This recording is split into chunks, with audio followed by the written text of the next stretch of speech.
Well, this is one of just two trees down here off Linder in Dearborn, and they're pretty big trees here. They're outside of the sidewalk falling towards these homes, but thankfully there was no serious damage, just some scary moments for homeowners. I didn't think the wind was going to blow that tree down. It's a big tree. The wind blew this tree right into Justin Matthews' bedroom while he was at school.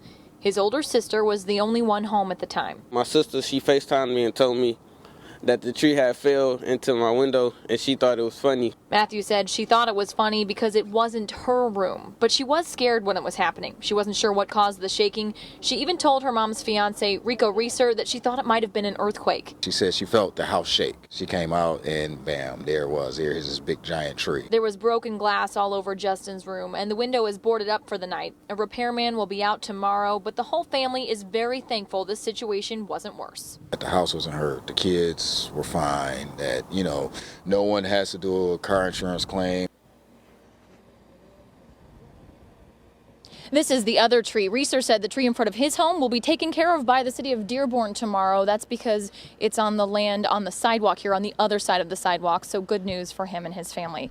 Live in Dearborn, Brianne Palmerini, 7 Action News.